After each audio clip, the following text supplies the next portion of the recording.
Good morning, guys. All right, looks like we may have a small crowd this week. A lot of folks are off at the OpenStack conference, so we may not be getting a whole lot of people. But we do have a lot of stuff that's been going on. So I suppose we'll just get started here. All right.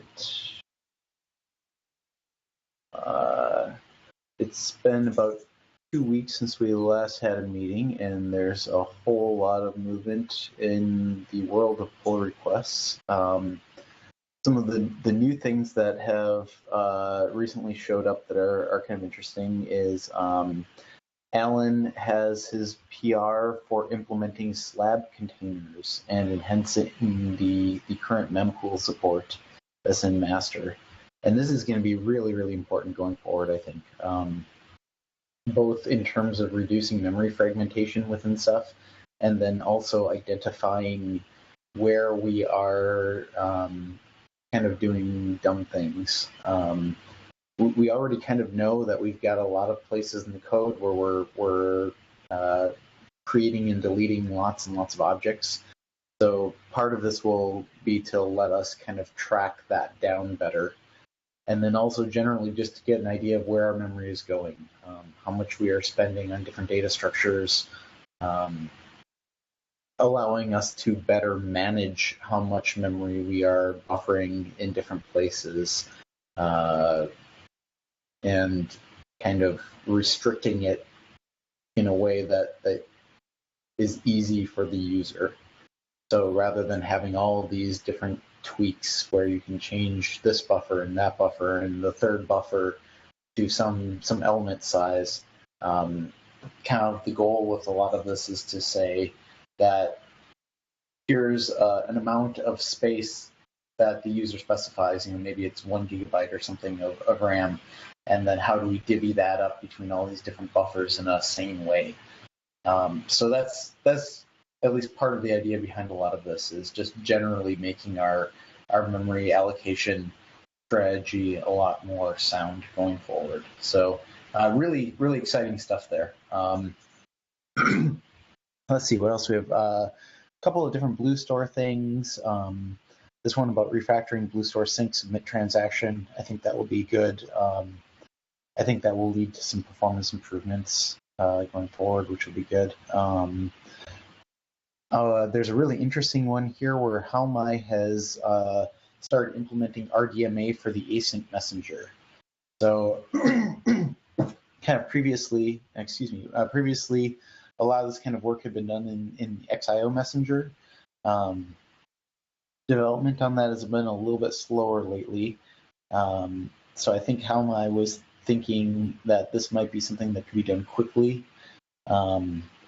It kind of remains to be seen what the benefits and downsides of each approach are. But personally, I think it's great to have people kind of working on things that they're motivated to work on. So I think this will be really exciting to see where it ends up, and also to see where XIO Messenger ends up as work continues on that. So if you're interested in RDMA, it might be worth checking out and seeing kind of what he's doing and how that compares to XIO. 11.5.30 is my pull request for optimized RocksDB write-ahead log settings. This primarily kind of benefits BlueStore, but it might impact other things too, I guess. What we are seeing, I guess I'll get into it more later, but the gist of it is that big buffers tend to help. We have to decide when the trade-off ceases to be worth it, but I suspect that we want bigger buffers than we currently use. Let's see what else. Some libRBD stuff. Parallel transaction submissions, BlueStore, that's kind of dependent on some of these other things that Sage is working on with refactoring the BlueStore sync submit transaction. A lot of different stuff closed. we're setting the MS async send inline to false now. That, when it was set to true, we were seeing a pretty significant random read performance drop compared to Simple Messenger on the order of like 40%. We're still a little slower than Simple Messenger for that particular case. This is also on NVMe. We're now maybe like 5 to 10% slower. So we still have some improvement to make up there. I think Helmai was thinking that improving fast dispatch would maybe gain us the rest. We'll have to see if that can make it in for Kraken or not. Despite kind of this 5 to 10% random read performance reduction on NVMe, I think we're probably going to stick with async messenger as the default, just so that we can get it tested kind of at large for the next Red Hat Ceph storage release. And hopefully during the Kraken development cycle, we'll kind of make up the rest of the performance and maybe even start consistently exceeding Simple Messenger in that case. The good news, though, is that that's really the only case where we're seeing regression from async messenger. In all of the other cases that we've tested so far, it looks like it's on par or maybe marginally faster. So yeah, good news there. The other nice thing too is that async messenger should be a lot easier on the memory allocator. So I suspect that with async messenger, memory allocator tuning is probably going to be less of a concern. We may actually be able to relax the defaults and reduce memory usage a little bit. So silver lining there. What else do we have going on? The 11.2.13 add a PG fast info attribute to reduce per IO metadata updates. That was really fantastic. Basically, every single IO we are gathering all these statistics, and it turns out that and actually writing and recording them to LevelDB or RocksDB, depending on the backend. And it turns out that was a lot of data. It was like 700 bytes for every IO. So imagine if you're doing 4K IOs, that's a fair amount of overhead. So basically, this just reduces the frequency for the attributes that don't really need to be recorded for every IO. And that reduces things down typically to around like 200 bytes from 700 bytes. And every once in a great while, you might see a larger one, but it's overall much better. I think we were seeing, with BlueStore anyway, something like a 15 or 20% performance improvement from doing that. I haven't tested FileStore recently to see how that improves, but I suspect that we're seeing some improvement there as well. So that was a big win. Surprisingly big one, actually. What else? Igor's per pool compression settings got merged. That's good. I haven't tested any of that yet, but it'll be interesting to see how that does. The fast DENC encoding got merged. So again, this is kind of in-memory encode, decode. And that hopefully should improve things fairly dramatically. I had forgotten exactly what that did earlier today, and was surprised I didn't see any difference in the RocksDB compaction behavior, but Somnath reminded me that we're not actually changing the actual encoding scheme, so we're still using like varint there. It might be that by changing some of that, we might actually see better behavior in RocksDB. This just is in memory, so yeah, that's just affecting kind of what our data structures look like. What else? The RCU locking work is progressing well, it looks like. I just was kind of reading through the discussion on that, and it looks like people are pretty happy with how it's shaping up. I'm hopeful that will yield some really good improvements, but we'll just kind of have to see how quickly it stabilizes.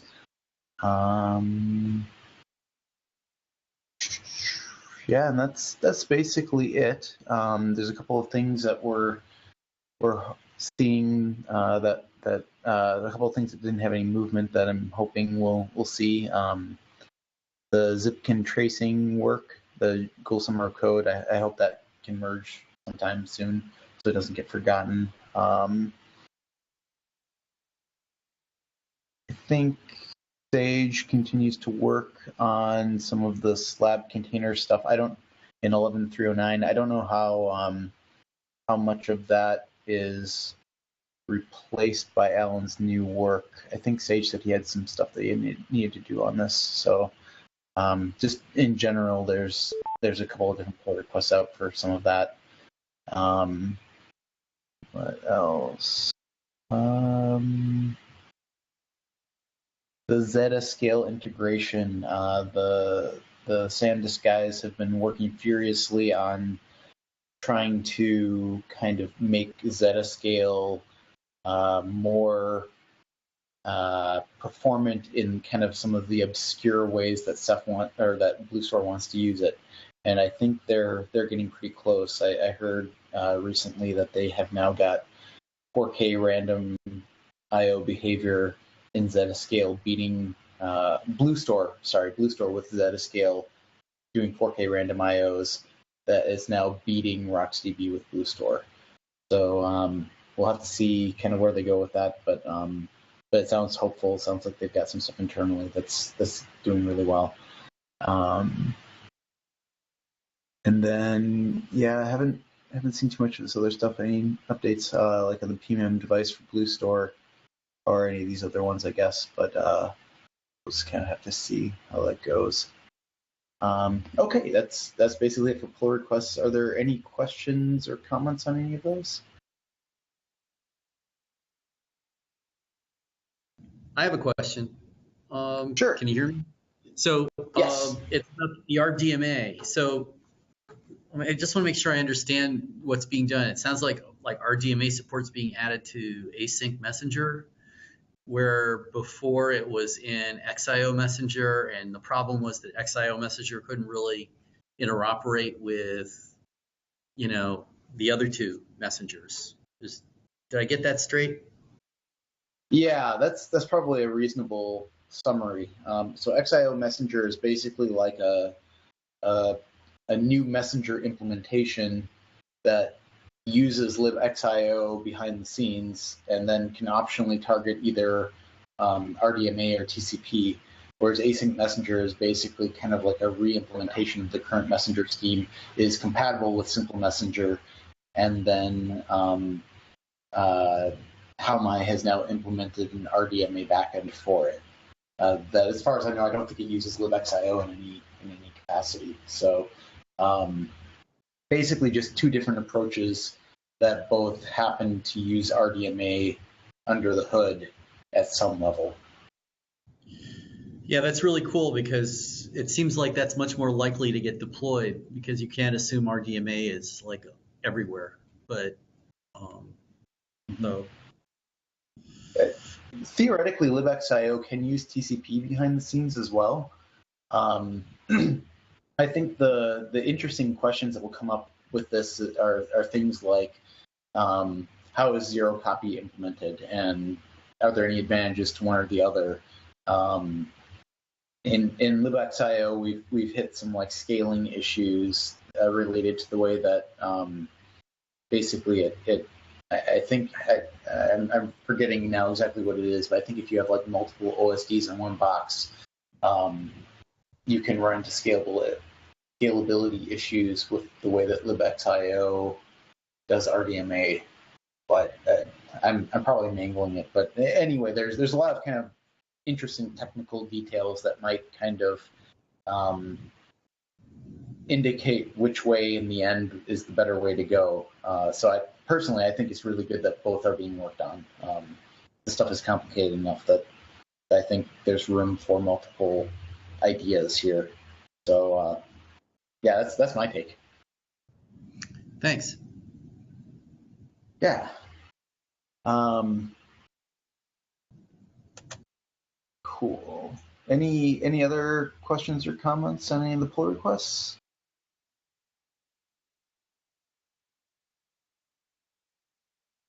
All right. I did not do a good job. I forgot I had to fill in the discussion topics, so there's not much there right now. Oh, there's a message here. What we got? Does SanDisk Zetascale equal FDF? I do not know what FDF is. Yeah, it's a next generation of FDF is Zetascale. Okay, cool. Soundness, is FDF just like an existing key value store? Or? Yeah, FDF was actually the old name, and then we improved quite a bit from Zetascale. Sorry, from FDF, and we named it as Zetascale. So yeah, it's the same key value store, but next generation and improved version. Somnath, do you guys have any? I know you guys have kind of updated on the Blue Store stand up what you've been doing with Zetascale recently. Would you be able to, you or Verada, give just a short kind of overview of what you guys have been working on? Yeah. So yeah, can you hear me well? Yes. Yeah. So basically, Blue Store is going through a lot of changes on the way actually you are writing metadata, right? So in I think it's dual version of the data Blue Store where actually we started integrating, and with that we were able to surpass that RocksDB pretty comfortably. So now basically we have introduced all the sharding and everything on the Blue Store. So that actually having extra rights on the underlying metadata store. So that is not hurting RocksDB because RocksDB eventually it's coalescing all those things, but that's hurting Zetascale because it's an extra write and it's touching the other B3 nodes. So we are actually actively working on right now to optimize that part, and that's why actually it's taking time. It seems that it's not trivial. So we are pretty close, and we are working on that. So hopefully something will come up soon. The advantage of Zetascale is that we don't have to deal with these compactions and all those things. We have predictable write amp on the disk that we don't have in case of RocksDB because we don't know the exact compaction behavior and how much it will write based on the actual. And obviously compaction will go higher the amount of data I will be writing, and in the stable state, what is the compaction ratio? It's very difficult to actually analyze. The reason is that it also depends on the amount of data on the RocksDB. So if you write say 100 GB versus 8 terabyte or say 10 terabyte per, now the 16 terabyte OSDs are also available, the disk, and that means one OSD. If you do that, so the behavior will be completely different. So that we are trying to characterize as well in parallel and comparing with the Zetascale. So yeah, a lot of work. So hopefully we'll get it soon. Cool. Do you think that you'll have kind of some test results that you can share publicly anytime soon? I don't remember. Someone had mentioned, I think, that you guys were beating RocksDB in your test version now. Yes, so that's what we are gathering data for that, like comparing at least. So our aim is to have that, not to do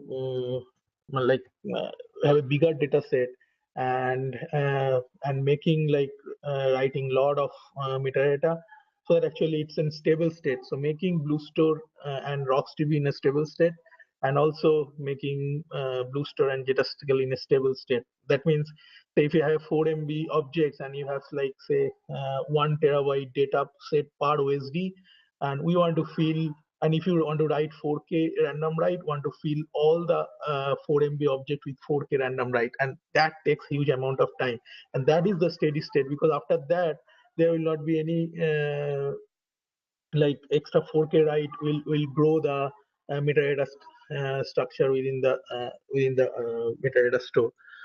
So at that point, actually, how it behaves. So those kind of data we are collecting. Hopefully, sometime soon we can present it in the performance meeting. Cool. So one thing for sure is that if you run RocksDB and BlueStore continuously, even I have some results on the 10 hours run, right, Mark? So I shared some of that. But even that, you will see that it's not stable. It's continuously basically, yeah, it's slowly, but for surely it's going down towards the steady state. So what is the steady state number? We don't even know today. So that's what you are also characterizing. So in the RocksDB side.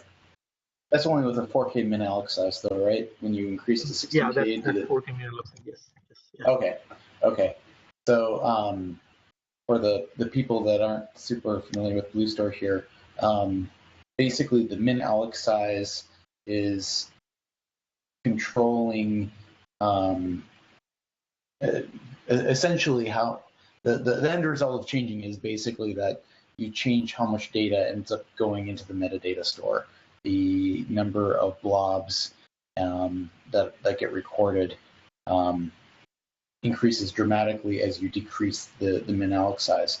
But you also then don't have to do write-ahead log writes for IOs of that size or larger. So there's kind of this big balancing act between how big you make the min alloc size versus and how much metadata you write out versus writing out a write-ahead log write, kind of the journaling write for the IO.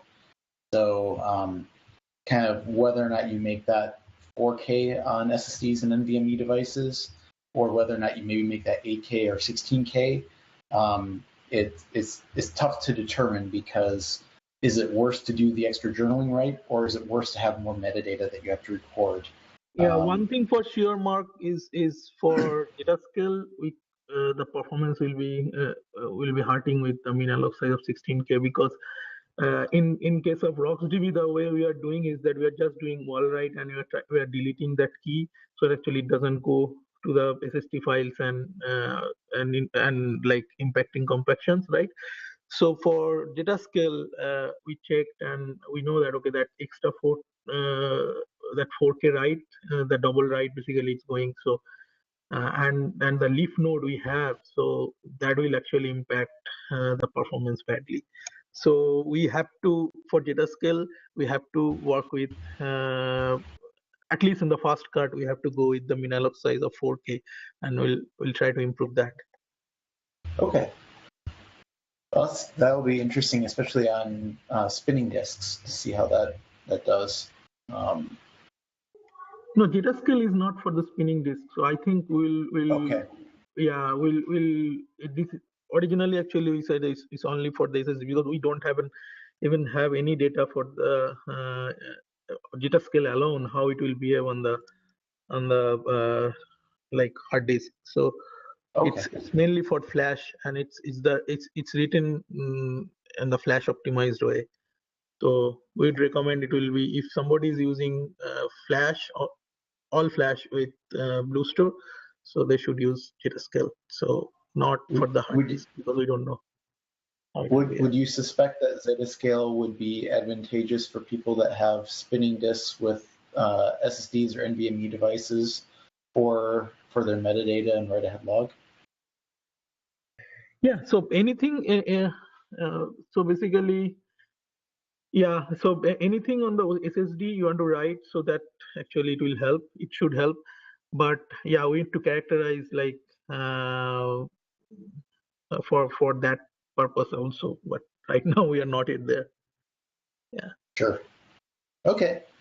Well, very interesting, Samna. Thanks for the update. No problem. Thanks. Yeah, All right. hopefully we'll update the community sometime soon. We are working on that. Something will come soon. Cool. The challenge is All to right. keep track of the way BlueStore is changing, right? So now the metadata Yeah. structure is kind of stabilized. So our job is much easier, I guess. Yeah.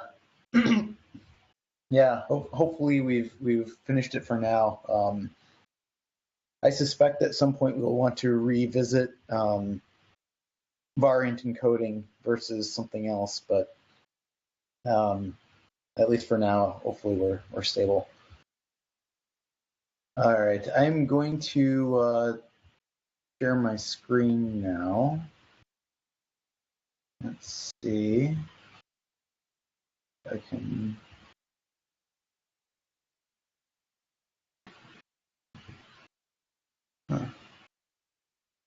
Wonder why it won't let me pick this window that I want to share. I guess I'll do the whole thing. All right, can you guys see my screen? Yes. Okay. Actually, you know what? This is a little bit old data. I'm going to go for this other one. Yeah, this is the one I want here. Okay. So over the last 2 weeks, we've been really interested in RocksDB behavior, related specifically to BlueStore, but just kind of in general. And so in BlueStore, in the OSD logs, RocksDB will dump out a bunch of stats periodically on compaction. And we wrote a little parser that's sitting in the CBT tools directory that you can use to read in multiple OSD logs, and it will give you kind of a summary at the top of what happened across all these different compaction events, and then basically a dump of the events over time and kind of give you a running look at them. So we went back and ran a bunch of tests on both RBD and on using Rados Bench to look at kind of the two cases that we were interested in. One is the RBD case where you have pre-allocated blocks, like 4 megabyte blocks, and you're doing random writes to those. And then the other case is in Rados Bench where you're creating 4K objects for the first time and filling the disk with a bunch of small objects.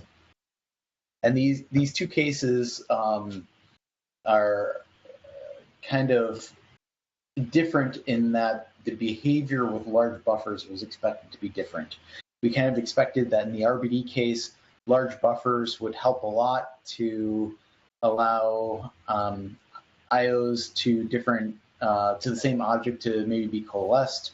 And in the other case, we expected that large buffers might actually hurt because now you've got a bunch of data that all has to be compacted at the same time, and compactions would take longer. That was kind of the assumptions that we made. What it turns out is that that's sort of the case. You can see that, like in this RBD case, where you've got small buffers, basically there's 32 meg buffers, and we've got up to 32 of them. But the big thing here is that the min write buffer number to merge is 1. That basically means that every time you fill up one of those 32 megabyte buffers, it will go and write it out. And so you have these small files in level 0 that then are compacted, and the compaction shouldn't take as long. And in that case, yeah, you see that actually it is pretty fast. It's like twice as fast as in the other cases. Oddly enough, with 4K min-alloc size, that was with 16K min-alloc size. In the 4K min-alloc size case, where theoretically we have more metadata to deal with, we don't have write-ahead log writes that could theoretically leak into level 0. It's actually taking a long time. That was unexpected, but there it is. The big thing that you'll see here, though, is that in this case where we have small buffers that get written out really quickly, where they fill up, where one fills up and we start writing it out, the amount of data that gets compacted from level 0 to level 1 is huge compared to the other cases. It turns out that small buffers are really increasing the amount of write amp that we see, to the point where it's the dominating factor. The client throughput is dramatically lower when we have small buffers compared to large buffers. The unfortunate part of that is that it doesn't seem like there's right now any good way around it. it kind of looks like we will need to allow large write-ahead log buffers in RocksDB using 4 256 megabyte buffers as opposed to 32 megabyte buffers, improve performance by like 2x. So, and it was the same in every test here. The only case that's different here is where if you have 32 megabyte buffers, if you allow 8 of them to be written out before you do a flush, then you can regain that performance back. But the behavior is really similar to what you see in the case where you've just got 4 large buffers as opposed to like 8 at a time with 32 megabyte buffers. So that's the RBD case. In the Rados bench case, we were really afraid that using large buffers was going to hurt that case. That in this case we'd see these big compaction events and that we'd maybe see stalls from it. But it turns out that's not really the case. All we really see is reduction in the number of compactions, and in fact, the average compaction time is lower when we use larger buffers, probably because there's so much less data to deal with. The write amp is just generally lower, so everything goes better. And in this case, again, we see that performance is again better with larger buffers.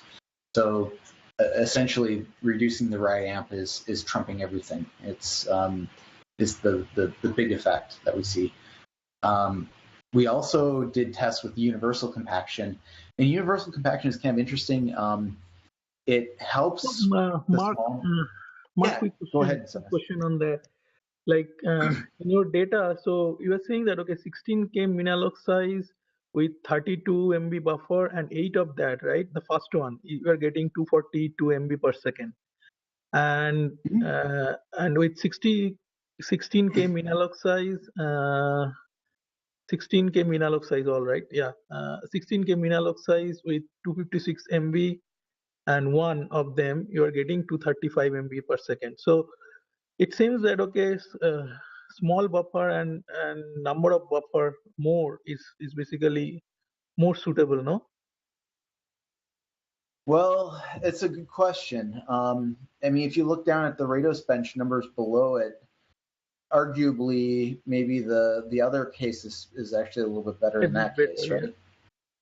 So it may also be just that we hit like a boundary too that's different. I guess there were actually a couple fewer compactions in the 16K case with 4 large buffers. There were like 2 fewer compactions than the other one, but the total compaction time was a little bit longer. For 4K, basically, you are seeing the 2x performance because is it for 4K you don't have any data for 32 MB and 8 of that buffers, right? You don't have any data. Yeah, I don't have that one. I could do it quick. I just hadn't run it because Sage was kind of uninterested in the 32 small buffer case with 8 buffers. Or with 8. But I read on the RocksDB side is that if you keep only one of this buffer, we may actually miss the update merging because it's in only one buffer and the merge will not happen. I don't know, means I just read, so I know the inside story. But okay, that you'll see on the RocksDB tuning, will say that if you have one buffer, it will, if you are updating a particular key, it will basically will not merge. So maybe Sage has insight, so we need to see. I gave the comment on the PR as well regarding that, so we need to see that. I don't know at what scenario, maybe we have to like do a override on that particular object and see how it goes. It may be that actually it is a little bit better. I'm not opposed to considering that as an option as well if it kind of makes logical sense. The gist of it, though, right, is that the numbers are pretty similar. I mean, there's enough variability here that that it might be that the 32 small buffers with the min write buffer number to merge at set of 8 is it might be marginally better, but it's close. And And the same with Rados bench. Maybe the alternate, the 4 large buffers is with a min right buffer number to merge set at 1 is maybe marginally better, but again, it's really close. So the takeaway though is that you can't. In this case, it does not look like having small buffers and trying to flush them really quickly, after one fills up. That seems to be the pathologically bad case. That's the one where and one more thing is that recently on I was just doing some profiling on that, so a lot of RocksDB things are popping up. So probably that number of buffers, if it is 8 and 32, since it has to do merge and all those things, it may end up having like a lot of extra CPU cycles. So do you have any data on that? So like, is there any CPU cycle difference between 1 buffer and 8 buffer? I have the data, or at least I have some data. I don't have profiling data of all of this. No, but I do have. Are you seeing any difference? Haven't looked. This literally just finished like an hour ago, so I quickly copy and pasted all the data in, so that I could show it for the meeting. So yeah, it's I'll take a look at it and hopefully present some interesting things there. I suspect though that there's not that much difference, because in all of these so far, I think I've been CPU limited for like 4K random IO like this. So my guess is that there probably isn't a whole lot of difference, but we'll see. Maybe there is. So moving on, we ran the same set of tests but used universal compaction, and it's interesting. We still see that the buffer sizes, basically how much data you have that's allowed in aggregate in buffers before you flush, is the predominant factor that determines performance. But having said that, it looks like universal compaction handles smaller buffers better in the 4K object creation case than level compaction does. It's a pretty big improvement in this kind of worst case scenario compared to level compaction. And we do see a little bit of a performance increase for these big buffer cases as well. It's not very dramatic, but there's a little bit there maybe, on the order of maybe like a couple percent. But in the RBD case, universal compaction does substantially worse for kind of these other cases. Actually, I should rephrase that. For the pathologically bad case, where we have small buffers and fast flushing, it does about the same as it did previously, maybe even a little bit better, possibly in the 4K min-alloc size case. But in the other cases, like where we have 32 small buffers with trying to merge or flush 8 at a time, it's substantially slower. And in the big buffer cases, or at least with the 16K min-alloc size, it's also slower. With the 4K min-alloc size, it's actually about the same, I guess. Interestingly here, though, in the 4K size, one of the things is that there's a lot less compaction traffic. It's about 2/3 the amount of traffic in the other case. So right amp is going down, basically, which is what universal compaction is supposed to do.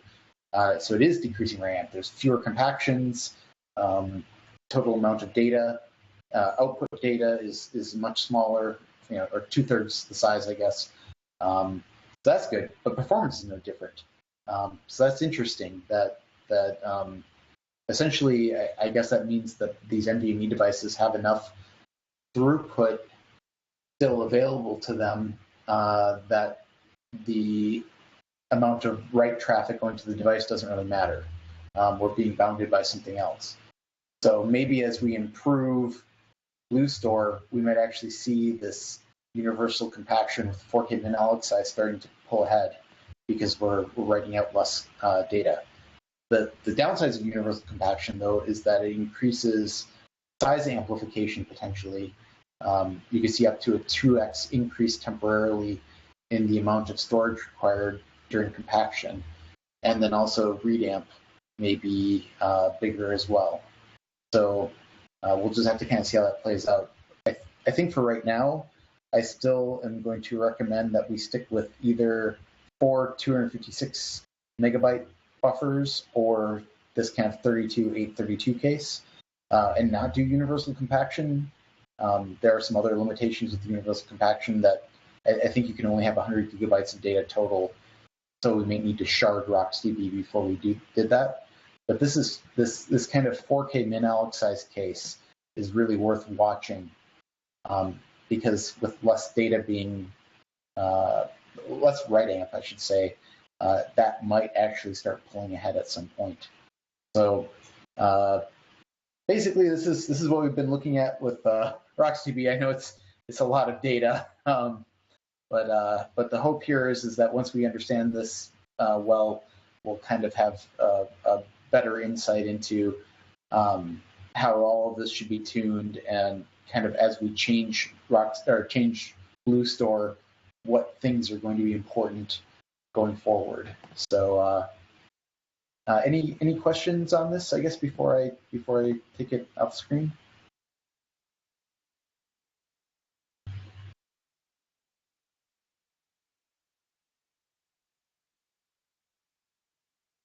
All right.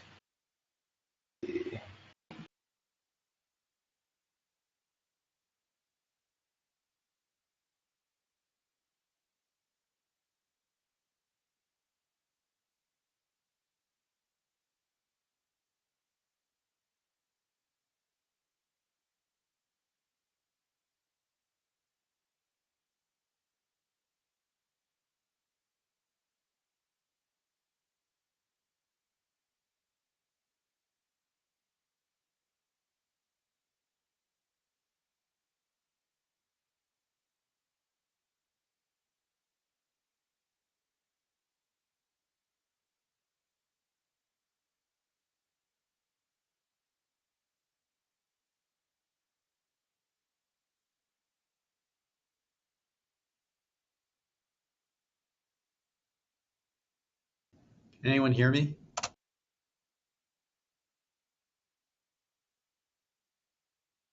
Yes, I can. Yeah, I can.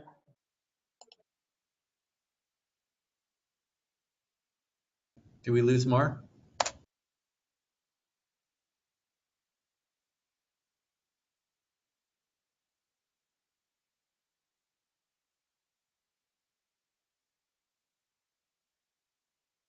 It says Mark left, so I think we don't talk. Hey guys, sorry about that.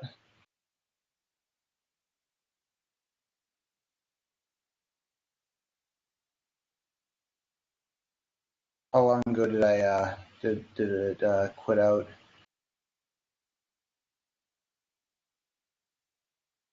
Yeah, we couldn't hear you for a second. Okay. Were there any questions on any of the RocksDB stuff?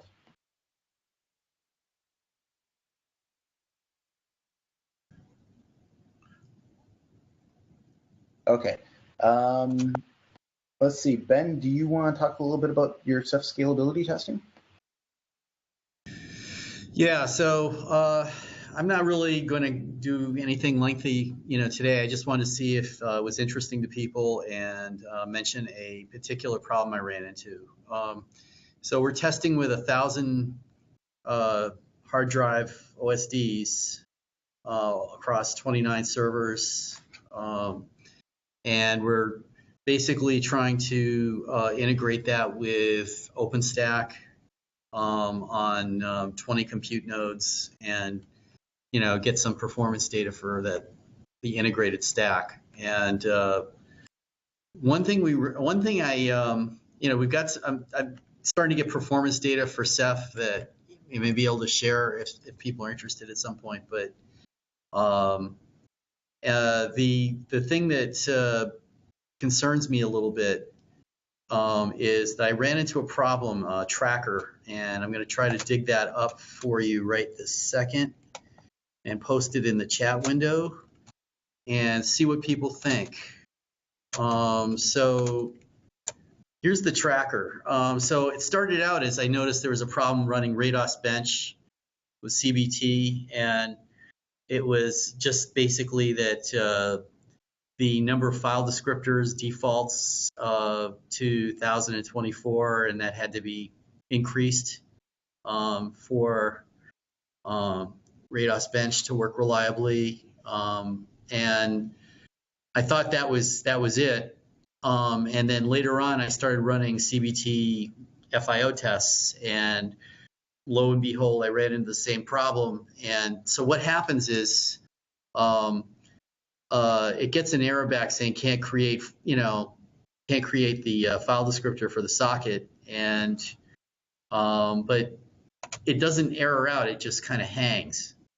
And what concerns me about that is that if it just hangs, people aren't going to immediately understand what's going wrong. And so my question to you is, does this is this a bug in librd, or is it a bug in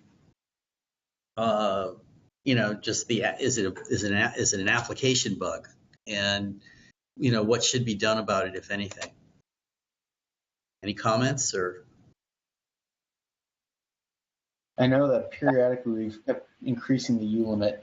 At one point we increased it to 16K, then I think it got increased again, and now you're increasing it to 128K. A little crazy. Well, don't have to increase it that much. That's true, but it needs to be bigger than 1024. That's the main point. Okay. This was on the OSDs that you increased it? No, well, that already happens. So Yep. There's no problem there. But the problem is the applications that use librd. Okay. I see. And later on, we ran into the fact that OpenStack's, libvirt, KVM processes that are implementing guests don't increase it. And so that was causing us problems, which we fixed. But the point is, it doesn't show up clearly, when this is going wrong. It just kind of, librd doesn't seem to really kind of clearly log, the problem. And I was wondering if anybody has hit this, and if, whether there's something that needs to be done differently, or is it just a bug in these applications, or what is? What out of curiosity, what's your concurrency? Come again? Concurrency for what? Like each FIO process? Oh, you mean the number of the IO depth? Yeah. So I mean, because we only have one process accessing a single RBD volume, which is, I think, the way that it typically gets used. Yeah. Well, I was wondering, on each volume, how many concurrent IOs are you doing in FIO? Oh. Well, 16 or whatever. Okay, so it's small. I guess that's small. But I mean, The point is, we tried to choose a value that was somewhat like what you might expect from a real, like an application. So we're basically trying to scale out the number of volumes rather than cram as many IOs as possible through a single volume, right? Yeah. So I mean, we don't have to resolve that today, but I just wanted to see if this is something that everybody already knows about except me, or whether it's something people don't know about. Remind me, because I'm really rusty on this, but is this related to how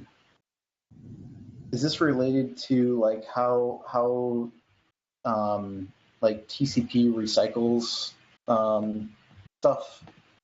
Is it that you run, if you do lots of connections to lots of different hosts very, very fast, it will run out? No, it's not, because first of all, when you increase the file descriptor limit, the problem goes away. And the second thing is the TCP. The thing you're talking about has to do with recycling ports. And if you have an application where you're constantly connecting and closing and connecting and closing, then that's an issue. But it's time wait sockets, right? Yeah, but we're not doing that here. We're just connecting to the OSDs and staying there, as far as I'm aware.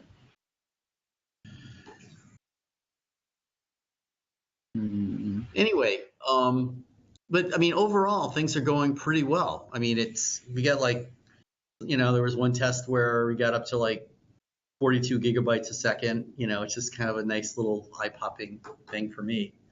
I don't see that every day. And getting up to like, there was one test where random read, where we got up to like 140,000 IOPS, which is not, for you folks, it's probably pretty boring because you're working with all SSD configurations and that sort of thing. But, it's not bad for hardware. 140,000 IOPS and spinning disk is pretty nice. Yeah. I mean, it's a respectable number. I mean, I'm not saying claiming it's the world record, but it's useful. If you guys have spare cycles, it'd be really interesting to see how Blue Store does on that, because I suspect it'll get better performance. I would love to do that. What we could do is try to schedule you in, because unfortunately we're competing with a lot of folks for this hardware. So, Sure. But I don't see why we couldn't, get in the queue and try to get in there if it would be useful to the community. Yeah, I have no idea if Ceph Ansible supports Blue Store or not yet, but that would be, if that's what you guys are deploying it there, then yeah. I think it does actually. And I mean, for basic configurations anyway. And Ceph Ansible worked really nicely here, because although it doesn't parallelize makefs within a single node, it parallelizes across nodes rather nicely. So your build time doesn't get that much bigger as you increase the node count. So that's there's a couple other things I was going to mention, but we don't have time for that. And maybe next time I'll try to throw some things together about other work we've been doing having to do with hyperconvergence and memory, virtual memory problems that we've run into of various sorts, and just see if that is interesting to people. All right, that's it for me. Hey Ben, a question about your earlier question about the U limit. So again, I'm sorry because I'm not super familiar with all of this, but does each TCP socket require a file handle? Is that true? Yeah, that's exactly it. So wouldn't the case be that if you have a lot of TCP connections that have been opened and even closed, if they're hanging, if basically it's waiting to recycle them, wouldn't it keep a bunch of file handles open? Or am I mistaken? Is that not right? No, you are correct. It basically, when you close the TCP socket, the connection hangs around for a while as one of those time wait things states that you're talking about, and then after some number of seconds, depending on the kernel parameter for it recycles the connection. But you can that can be adjusted, but I don't think that's what's happening here, because basically I don't think librd is constantly recycling TCP connections. I could be wrong, but my understanding is it's opening them and keeping them open. Is that correct? I mean, well, I would assume that it's doing like, okay, so you've got like 1,000 OSDs or whatever, right? So presumably it's like, if you're doing random IO, it's like blasting stuff off on all these different crazy directions. And I would assume, I guess, that's closing the connection, so it's not keeping like connections to 1,000 different servers open, like from every single client all the time. Maybe that's incorrect, but I would suspect that it's closing them at some point here. I will definitely check that. I mean, because I kind of just blindly assumed that it kept them around, but that, I mean, that, it could be that it's doing something that I wasn't aware of. So. Well, what I was wondering is that even if it closes them, though, presumably all these file handles are being left open for a while. And that's why I'm wondering if that's why you have to kick it up so high. If that's even though it's not keeping a bunch of them open concurrently, maybe that's why you're running out of file handles. I'll check on that. Sure, that's a good question. Looks like there was a chat message here from somebody. Oh, you can also check at the server side. Right, I agree. You can. I just didn't notice that kind of a time wait buildup, but I wasn't really paying attention to it at that point in time, so I'll take a look. Yeah, I mean, it might be that just increasing the number of file handles fixes it for you, but you might also, if my suspicion, I guess, is correct, if you reduce or even eliminate the recycling, or the keeping it around, I guess, not the recycling, but keeping it around. I wonder if that might also improve the situation. But anyway, that was my thought. All right, thanks a lot. All right. Well, we are out of time, guys. Any last minute comments?